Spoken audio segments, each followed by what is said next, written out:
Shalom e bem-vindos à Via Rápida Israel, uma frase do hebreu que significa amarás a Israel. Esperamos que vocês fiquem conosco porque nosso professor Dr. Baruch vai compartilhar um estudo expositivo da Bíblia. Dr. Baruch é professor titular no Instituto Zera Avraham, com sede em Israel. Ainda que todas as aulas no Instituto são dadas em hebraico, o Dr. Baruch fica feliz em compartilhar este estudo semanal com dublagem em português. Para mais informações sobre nosso trabalho em Israel, visite nosso site amarasaisrael.org. Fiquem agora com o Dr. Baruch e a aula de hoje. O nome Isaías significa salvação de nosso Senhor. Muitas pessoas olham para a profecia de Isaías e percebem que Deus fala repetidamente sobre a salvação. E é verdade que existem inúmeras profecias de Deus libertando e salvando seu povo. Obviamente, dentro do livro de Isaías há muitas profecias messiânicas. Por isso, precisamos também entender melhor sobre essa questão, que vamos estudar não apenas hoje, mas também na próxima semana. Na verdade, durante as próximas semanas e por alguns meses, estaremos nos concentrando sobre o juízo de Deus. E concluiremos que o juízo de Deus acontecerá e afetará a maioria das nações ao redor de Israel. O próprio Israel também experimentará o juízo. Quando lemos todo o livro de Isaías, vemos que, nos últimos dias, Deus realmente agirá de maneira especial com base em quem Ele é, nas promessas que Ele fez e na aliança que Ele estabeleceu. E Ele agirá em fidelidade a essa aliança para realizar, preste atenção, para realizar o grande dia da salvação para os filhos e filhas de Jacó. Em outras palavras, para o povo judeu. Mas o que veremos hoje, na próxima semana e nos próximos meses, são várias expressões sobre o juízo de Deus. A maioria dos estudiosos concorda que devemos entender esse juízo como um duplo cumprimento. Veremos que há referências claras dentro desta série de juízos de Deus relacionadas aos últimos dias. Mas, ao mesmo tempo, haverá juízo nos dias do profeta Isaías. Então, vemos que há um duplo cumprimento. Mas hoje, quando olhamos para o nosso capítulo de estudo, o capítulo 13, eu convido você a abrir a sua Bíblia e ver que realmente neste capítulo há inúmeras referências e pistas no texto que, em geral, falam sobre o cumprimento nos últimos dias. E isso é importante porque vai nos ajudar e vai também estabelecer a base para podermos discernir melhor as pistas que mais tarde encontraremos em outras profecias. E que, mais uma vez, nos dão as informações, as partes essenciais para entendermos os textos corretamente e a que período elas se referem. Na maioria das vezes, estas são pistas para os últimos dias. Olhe comigo no versículo 1 do livro de Isaías, capítulo 13, versículo 1. A primeira palavra aqui é a palavra massá, que significa fardo. É um julgamento imposto a um povo. É uma proclamação que será realizada por meio de ações. E aqui vemos, é o fardo da Babilônia. A Babilônia manterá Judá, o Império do Sul. É importante destacar que a maior parte da Babilônia foi responsável por manter Judá, o Reino do Sul, em cativeiro e exílio por 70 anos. Mas tanto Isaías quanto o profeta Jeremias, em termos bem claros, nos informam que Nabucodonosor, os babilônicos, eles não estavam agindo em obediência. Eles estavam agindo de acordo com sua natureza pecaminosa. Deus usou isso como um instrumento de seu juízo, porque estava descontente com Judá. A falta de justiça e retidão dentro daquela nação, a corrupção de seus líderes e a idolatria que estava ocorrendo tanto em Jerusalém quanto em toda a Judá. Então Deus usou tudo isso.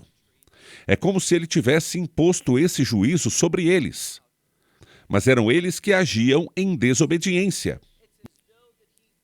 Portanto, porque eles não eram servos verdadeiramente voluntários de Deus, Deus impôs sobre eles seu juízo.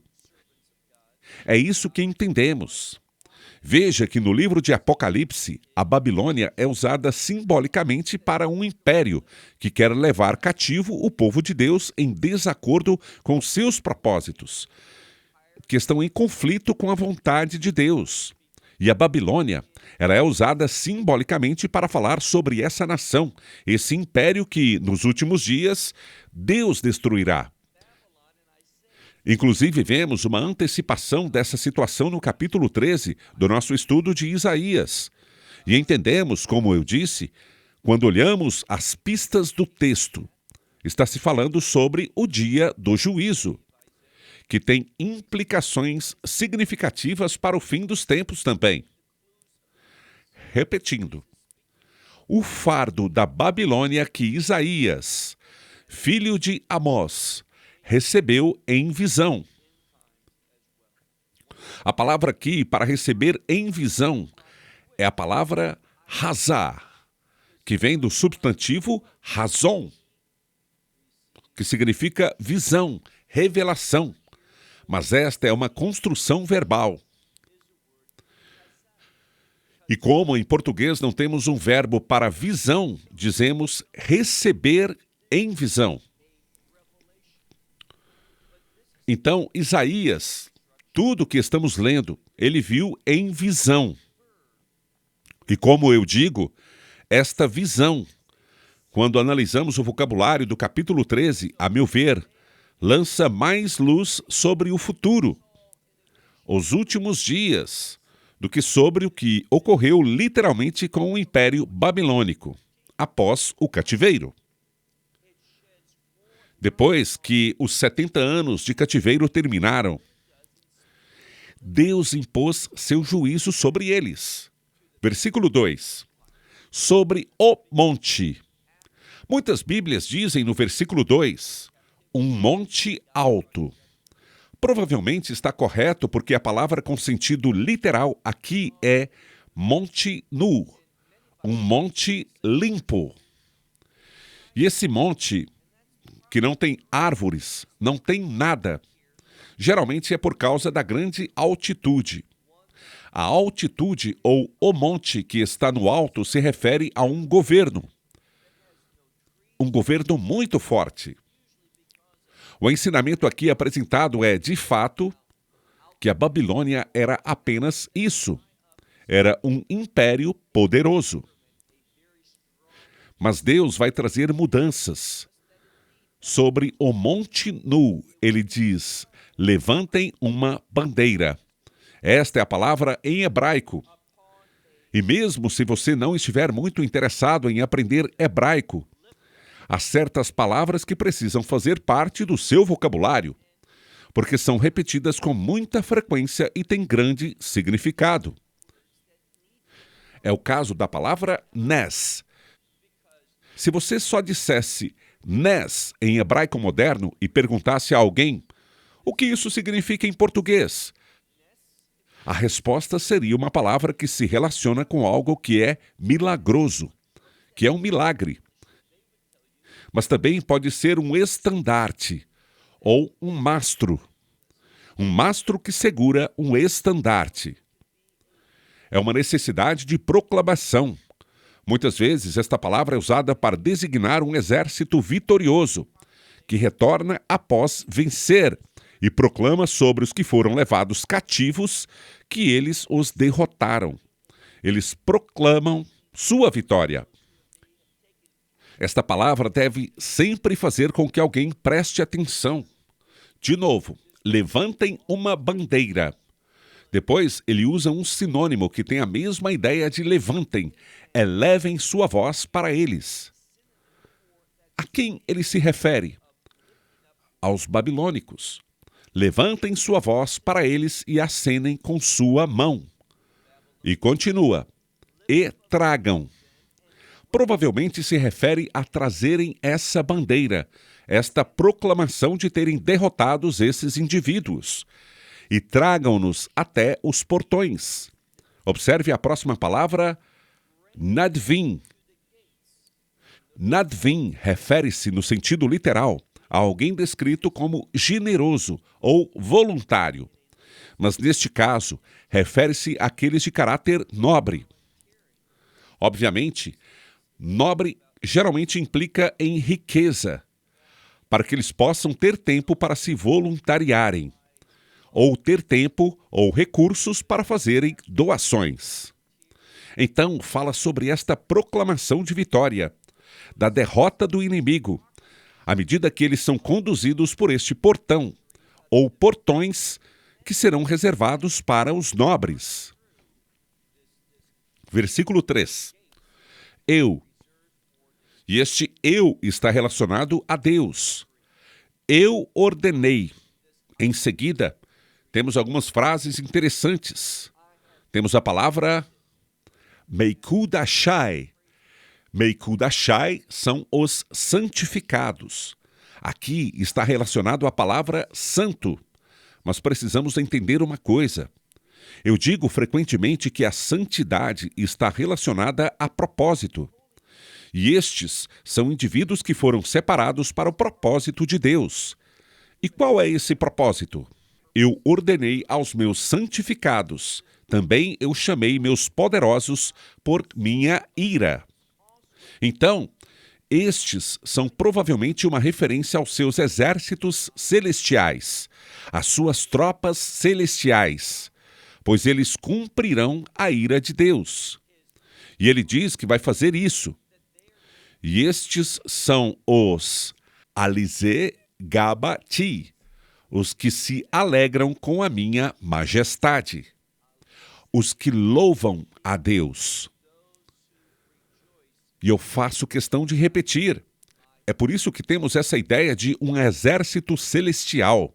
Eles louvam a Deus, se regozijam em Deus e sua majestade. Mas estes são exatamente os que serão usados, que foram separados para cumprir o juízo de Deus sobre o mundo. Versículo 4. Nós já vimos que esse juízo não é tanto um juízo que virá por meios humanos. À medida que conversamos, veremos outras pistas incluídas aqui. Eles estavam falando sobre um juízo celestial, de uma expressão sobrenatural. Versículo 4. Os sons, ou a voz, é a palavra pou, e é com um kuf, e não kaf. Se fosse com um kaf, seria tudo. Mas aqui a palavra é kuf, ou seja, a voz de Ramon, da multidão, de muitas pessoas. A voz, a gritaria da multidão sobre os montes. E montes tem a ver com outras autoridades governamentais. Então, este juízo é principalmente sobre a Babilônia. É isso que nos diz o versículo 1. Embora haja implicações não apenas para o Império Babilônico, mas também outros impérios, outras sedes de governo. E é semelhante, é como Amhaf. Estamos vendo aqui um paralelismo. Ou seja, isso é poético, é uma profecia. Frequentemente, a profecia é poética, mas você olha aqui, é semelhante a esta multidão. Ela é semelhante à de muitas pessoas. Repetindo, é uma voz com Shaon. Shaon é um som muito alto, faz muito barulho. Depois, temos um paralelismo com os montes, que eu disse simbolicamente, profeticamente, muitas vezes se relacionam com impérios. Observe que tem Mandahot Goi, os reinos das nações. E eles estão sendo reunidos. Eles não estão se reunindo, mas a implicação é que Deus os está trazendo. Observe o final deste versículo 4. O Senhor dos Exércitos está comandando um exército para a guerra. Então, isto está nos trazendo. O que estamos vendo aqui é algo que tem implicações além da Babilônia. Alguns diriam que Deus está trazendo as nações para julgar a Babilônia, inclusive os medos e os persas. Daqui a pouco vamos nos deparar com os medos, que sugerem isso como uma indicação do tempo, ou logo depois de Isaías. Então tem essa implicação. Mas perceba algo, perceba que haverá mais. O que veremos daqui a pouco, mais referências, mais pistas para os últimos dias. Então, Isaías profetizou no século 8. A Babilônia levou o povo judeu cativo no século 6. E o julgamento deles foi, como sabemos, cerca de 70 anos depois, ou seja, bem no início do século 6. Então, quando digo os dias de Isaías, estou falando de um período de tempo mais amplo do que apenas sua vida, mas no passado. Não em algo no futuro. É essa minha intenção quando falo dos dias de Isaías. Olhe agora para o versículo 5. Ele diz: este juízo e os exércitos estão vindo de uma terra distante, da extremidade dos céus. Então aqui temos outra referência não apenas a um juízo natural, através de outros exércitos e outros povos, mas da extremidade dos céus. E o Senhor e seus instrumentos de ira, o Senhor e os instrumentos da sua indignação para. A palavra em seguida é Lehabel. A palavra Lehabel está no infinitivo, mas como substantivo temos a palavra Mehablim, que significa terroristas. Mehabel significa um terrorista. Por estar no infinitivo, significa causar terrorismo, trazer destruição, devastar. Esta palavra é usada no Novo Testamento hebraico, no livro do Apocalipse, capítulo 7, para anunciar a ira de Deus nos últimos dias. E estou ciente de que isso foi originalmente escrito em grego. Mas esses estudiosos escolheram essa palavra ao traduzir uma palavra grega para o hebraico, para que saibamos que estamos falando de uma retribuição divina. Então, olhe novamente. Vem de uma terra distante da extremidade dos céus. O Senhor e os instrumentos da sua indignação para devastar toda a terra. Esta é a palavra terra. Às vezes, artes pode significar território ou terreno. Mas a maioria dos tradutores e a maioria dos estudiosos que interpretam entendem que tem a ver com uma área mais ampla, não apenas um território, mas um planeta inteiro. Versículo 6. Eles irão uivar. Esta é uma expressão de lamento. É um termo que expressa grande tristeza e muitas vezes grande dor também. Está escrito como um mandamento, indicando que é Deus que lhes ordena que eles expressem essa dor, essa tristeza. E qual é a fonte dessa tristeza e dor? Ele nos diz, aqui está uma das evidências textuais mais claras do que estamos falando. Uma referência aos últimos dias, porque diz: Ki karov Yom Hashem. O dia do Senhor está perto e virá como destruição. Provavelmente você conhece a palavra Shaddai. Todos nós conhecemos uma canção popular chamada El Shaddai. El significa Deus e Shaddai é suficiente, é o bastante. Geralmente em português refere-se ao Todo-Poderoso. É um termo que revela um Deus poderoso. Então, mais uma vez, Deus está trazendo, é o dia do Senhor, de acordo com o versículo 6. Então, é a destruição do Todo-Poderoso. O Deus que é suficiente. Isso é o que está por vir. Versículo 7. Portanto, todas as mãos se tornarão debilitadas. O que esse versículo nos diz é que, quando vier o juízo de Deus, não podemos nos agarrar a nada. E isso trará mudanças. Veja, as pessoas se apegam ao pecado. Elas se apegam ao que querem. E isso está relacionado à sua rebeldia. Mas quando o juízo de Deus vier, eles desistem.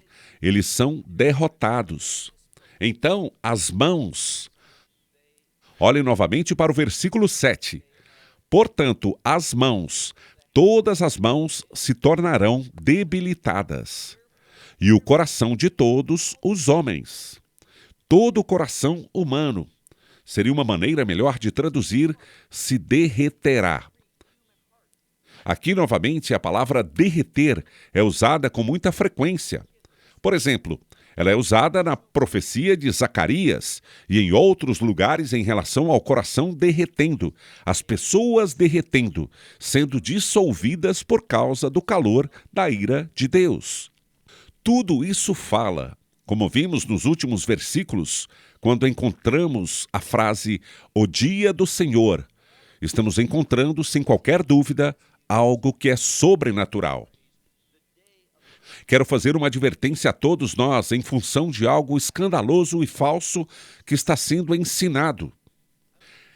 Tem uma pessoa que, ao olhar em Apocalipse capítulo 8, que é sobre a estrela que está vindo, que Deus vai lançar na terra e que se chama absinto. É algo que Deus vai fazer de forma sobrenatural. E esse absinto representará o juízo sobre as águas.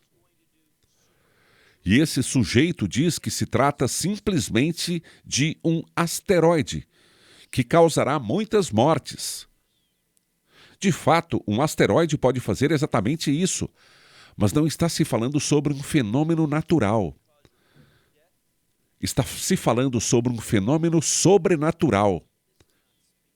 E seus resultados não podem ser explicados de uma perspectiva humana.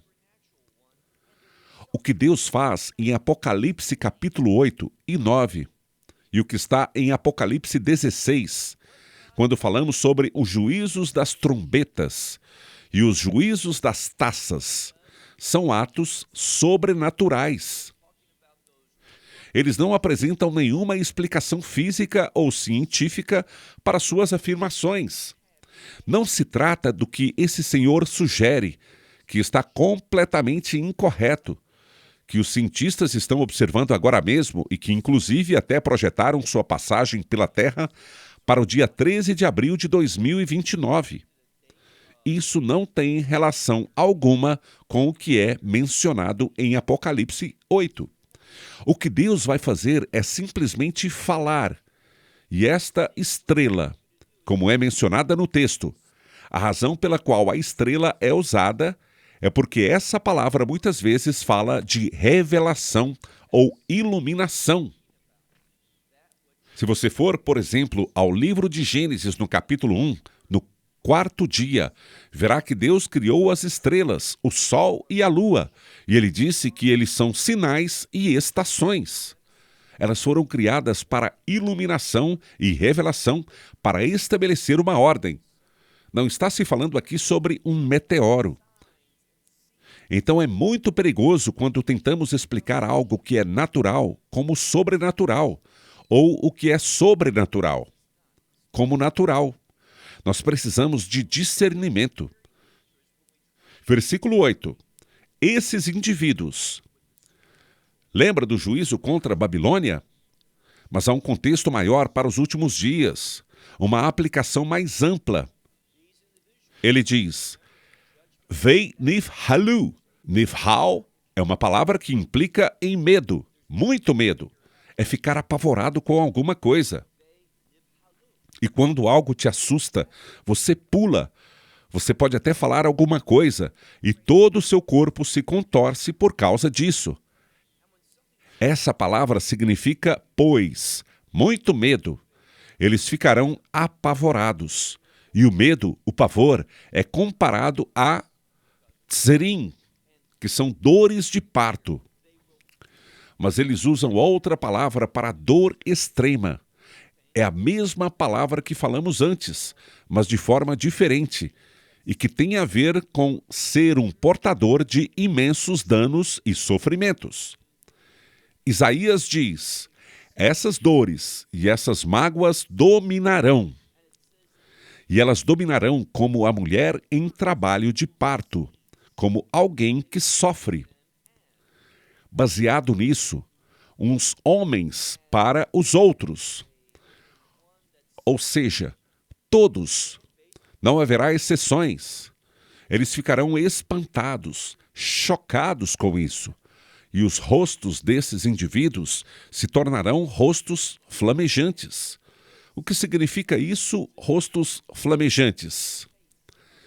Se uma pessoa está sendo consumida por chamas, você pode imaginar a expressão em seu rosto, que é de muita dor e terror, tanto no aspecto físico quanto do ponto de vista emocional. É isso que Deus está descrevendo. E eu acredito que há diversas referências aqui que favorecem uma interpretação dos últimos dias como a mais predominante. Versículo 9. Eis, mais uma vez, ele diz, eis, que significa preste atenção, pois o que está sendo escrito imediatamente depois tem grande significado.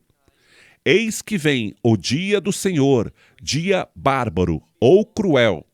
É uma expressão que diz, com ira e furor, que serão derramados sobre a terra para causar destruição.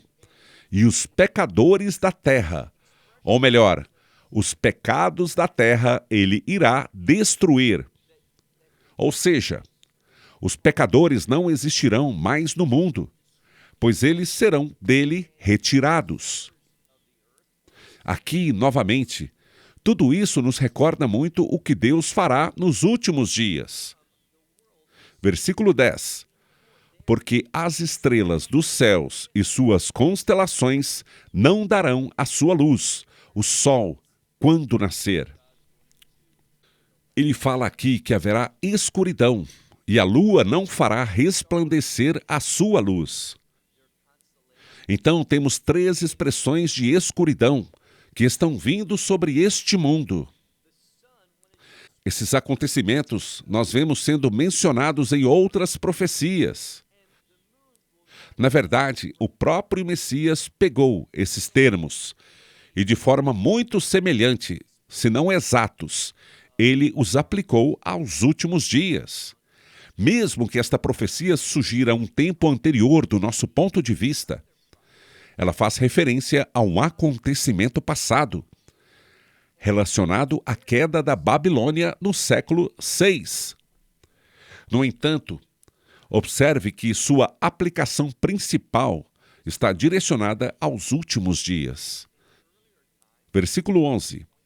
Neste versículo 11, novamente existe uma palavra que você precisa saber. É a palavra pakad. E há diversas maneiras diferentes de traduzir a palavra pakad nas Escrituras. Ela pode significar depositar algo, colocar algo. No hebraico moderno, seria hafkadet, que significa eu depositei algo, tipo um cheque, em minha conta bancária. Mas também pode ser traduzida por redimir, ou ainda vingança e castigo. O termo fala que Deus estará ou nos visitará de forma muito poderosa, e nos visitará com um propósito. Esse propósito pode variar. Eu mencionei que pode ser uma visita para redimir, como pode ser também uma visita para destruir. O que ele nos diz é o seguinte: A melhor maneira para traduzir esta palavra é dizer que Deus se envolverá em uma situação. Ele se conduzirá de uma maneira definitiva, precisa, para cumprir um objetivo específico. Mas esse propósito pode variar. Fica muito claro aqui quando vemos o versículo 11. Ele diz: eu visitarei sobre o mundo a maldade, ou seja, por sua maldade, e sobre os perversos, seus pecados. Então, ele está julgando. É uma descrição de retribuição e diz: eu farei cessar a arrogância dos Zadim. Temos aqui o termo Zadim. E uma palavra hebraica muito comum é a palavra Mazid. Há duas palavras que encontramos na Torá. O termo Bishgagá, que implica que um pecado é intencional. Pode ser também usada simplesmente para um acidente. Por exemplo, se eu esbarrei em alguém, Sit itzei bishgagá. Eu fiz isso, foi sem querer, foi um acidente. Então você pode usar a palavra bishgagá, ou bali kavna, que significa sem intenção. Mas quando olhamos para a palavra mazid, sit e zeber mazid, você diz: eu tive intenção de fazer isso. Significa: eu compreendi o que estava fazendo, considerei as implicações e as rejeitei. Eu fiz isso de qualquer jeito, embora sabendo que era errado do ponto de vista da sociedade, do ponto de vista do governo, do ponto de vista divino, do ponto de vista bíblico. E Deus diz que visitará. E isso ocorrerá por meio do seu juízo. Ele visitará aqueles que têm a arrogância do pecado intencional. É disso que ele está falando. Ele vai visitá-los, e a arrogância dos artzim, ou seja, dos tiranos. Por exemplo, ele diz: eu os humilharei, eu os rebaixarei. Observe que o fato de estarem no plural indica que se refere a mais de uma nação, o que também pode sugerir implicações relacionadas aos últimos dias. Versículo 12. A palavra okir vem provavelmente da palavra yukha, que significa luxuoso, precioso ou raro. Então aqui temos: eu farei rara, porque está no hifel, na forma verbal causativa, que identifica que o sujeito faz com que algo ocorra. Então, eu vou tornar algo precioso. Algo se torna precioso porque não há muito dele. Lemos então: eu farei com que a humanidade seja rara como ouro. Ou seja, o ouro não é algo que tenha tanto quanto a terra, é algo raro. E Deus diz que por causa desse juízo, a humanidade não estará cheia de gente, nem o mundo estará densamente povoado quando houver o juízo de Deus. Lembre-se, quando olharmos no livro do Apocalipse, há juízos como esse, quando 1/3 da humanidade morre. Então Deus está falando sobre isso em termos muito claros. Eu farei com que a humanidade seja rara como ouro e um homem. Neste caso, ele usa a palavra diferente de ouro. Um homem será mais raro que o ouro de Ofir. Mais uma vez, de acordo com os comentaristas, Ofir tinha um ouro muito fino e raro. Era um ouro precioso. Portanto, veja o versículo 13. Portanto, os céus se sacudirão. A palavra sacudir também pode ser traduzida como ficar com raiva. Se eu disser atá marquizoti, digo, você me deixa com raiva. E é isso que essa palavra está falando. Portanto, os céus ficarão com raiva e a terra será sacudida do seu lugar. Por quê? Por causa do furor do Senhor dos Exércitos, por causa da ira do Senhor dos Exércitos e por causa do dia da sua ardente ira. O termo o dia, usado na frase no dia do Senhor, este termo o dia também é uma referência ao fim dos tempos. Versículo 14. E será como a corça afugentada. Quando um animal tem medo, por exemplo, se há uma corça e algo a assusta, essa corça foge. Ela faz isso porque ela vê algo que a espantou, que a assustou. Esta é a imagem que estamos vendo aqui, pois acontecerá que, como a corça que corre e como a ovelha não tem quem a reúna. Isso quer dizer que não há pastor. O versículo fala que, se as ovelhas não têm pastor, elas são vulneráveis, são indefesas. Não há quem as proteja. É isso que lemos. Não haverá defesa quando vier o juízo de Deus. Cada um se voltará para seu povo, e cada um fugirá para sua própria terra. Então, a imagem aqui, na minha opinião, é de nações se preparando para a batalha. Nós já vimos isso antes, quando olhamos para o versículo 4. Agora, eles estão retornando da batalha sem sucesso e com medo, pois foram derrotados aqui. Simplesmente a cena do juízo de Deus vindo os faz temer e mudar. Agora vamos prosseguir para o versículo 15. Todos os que foram achados serão, ou o que for achado será. Todos os que forem achados serão traspassados, esfaqueados. E todos os que forem capturados cairão. Literalmente está no singular, é individual. Todos cairão pela espada. E suas crianças. Aqui a palavra usada se refere a crianças muito pequenas. Elas serão esmagadas ou despedaçadas. Alguns traduzem como esfaceladas perante eles.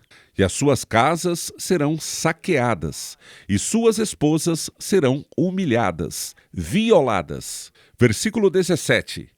Eis que eu despertarei contra eles. Depois nós temos claramente a única referência à época de Isaías. E mais uma vez, quando digo a época de Isaías, estou falando sobre o início do século 6 e talvez o final do século 5 antes de Cristo. Estamos falando sobre o tempo do juízo contra a Babilônia, após a destruição de Jerusalém e o cativeiro babilônico. Então, foi sobre isso que Isaías profetizou, embora não estivesse vivo para o momento de seu cumprimento. Versículo 17.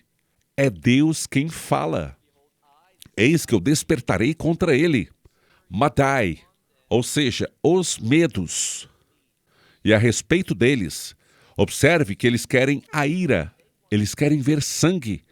Eles não estão lá para saquear, porque diz: nem o dinheiro ou a prata eles vão considerar, e quanto ao ouro eles não desejarão. Eles não querem, eles não estão vindo para saquear, eles não podem ser subornados para não destruir o povo. Eles estão vindo com um propósito, que é a destruição humana. Versículo 18. Em minha opinião, esta passagem do versículo 18 é uma das mais difíceis porque a gramática é confusa. Temos então: os seus arcos matarão os jovens, eles serão destruídos. Mas o problema é que temos um feminino e não está na voz passiva, então é difícil traduzir. Mas vou seguir como os outros fazem, repetindo: os arcos matarão os jovens, e do fruto do ventre eles não terão misericórdia. Em relação aos filhos, eles não terão compaixão. Seus olhos não terão compaixão. Então, novamente, é muito bárbaro, muito cruel, tendo apenas um propósito: colocar a dor, o sofrimento e a morte dentro deste império maligno. Versículo 19. Onde tudo acontecerá. Onde tudo acontecerá? Na Babilônia. a bela entre as nações, esplendor e majestade dos caldeus, como a destruição realizada por Deus em Sodoma e Gomorra. Assim sucederá com a Babilônia. O que é importante aqui é como Sodoma e Gomorra foram destruídas, derrubadas. Não foi por meios humanos. Foi o fogo que desceu e causou essa destruição. Então, isso é, novamente, outra referência de algo que não é humano ou natural, ou que possa ser explicado cientificamente. Esta é a ira de Deus. Versículo 20. Está escrito que nunca mais será habitada. Ninguém morará nela de geração em geração. Está se falando que isso não se refere ao tempo em que os medos e persas derrotaram a Babilônia. Pois a Babilônia foi habitada novamente. As pessoas viviam lá. O que este versículo 20 está dizendo é o seguinte: Lo tushed lanetza. Ela nunca será habitada para sempre, e ninguém morará nela de geração em geração. Prosseguindo, ninguém armará sua tenda ali. Na verdade, não significa ninguém, mas ar-avi. Um árabe não armará a sua tenda ali. Literalmente, é o que diz que um árabe não armará sua tenda ali, e os pastores não farão com que seus rebanhos se deitem ali. E vemos uma expressão que se refere ao juízo eterno. Mas isso não se encaixa ao período dos medos e dos persas. Porém, o que este versículo retrata é um juízo eterno. Versículo 21. Tanto o versículo 21 quanto o 22 falam do juízo eterno.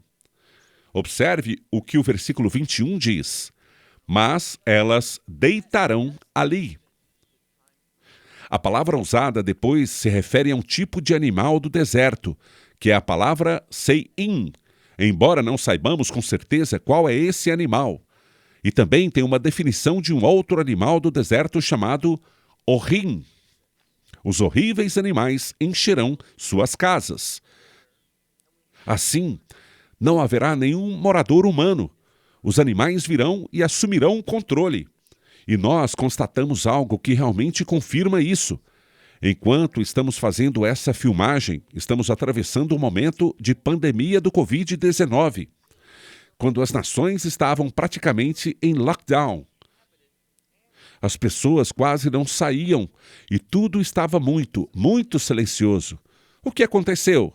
Os animais começaram a entrar na cidade. É isso que está dizendo aqui. Porque não haverá nenhuma vida humana. Serão os animais que irão habitar esses lugares. E continuamos a leitura. Também habitarão lá avestruzes e os bodes ali dançarão. Eles ficarão felizes com a destruição desses humanos malvados naquele local. Versículo 22. Nosso último versículo. Eis o que lemos. Ve-aná. A palavra oná significa estação, como outono, inverno, primavera, verão. Mas esta é uma forma abreviada. De acordo com Rashi e outros comentaristas que consultei, esta palavra também pode significar responder ou afligir. Mas o paralelismo exige que nós façamos que seja relacionada à palavra oná, e não ao verbo que significa responder. Então, é seu tempo. Neste tempo deste império do mal, ele diz, mais uma vez, temos outra palavra para um tipo de animal do deserto. E o versículo diz que esses tipos de animais do deserto estarão em seus palácios, nos edifícios luxuosos daquela época. Depois, prosseguindo, os chacais. Esta palavra nós já conhecemos. Os chacais estarão em seus santuários de prazer, pois seu tempo está próximo de chegar, e os seus dias não se prolongarão. O que significa que o tempo para que isso aconteça não será atrasado nem estendido. Ao invés, quando Deus disser agora vai acontecer, não haverá hesitação, e o juízo de Deus virá. Bem, nós olhamos brevemente para o capítulo 13, um capítulo que inicia uma longa lista de diferentes locais no Oriente Médio que experimentarão o juízo consumidor de Deus. Israel também será um destinatário. Mas quando nós analisarmos bem, veremos que este juízo para Israel terá um resultado diferente. E é aí que se encontra o significado, a sabedoria. Precisamos perguntar, por que isso acontece?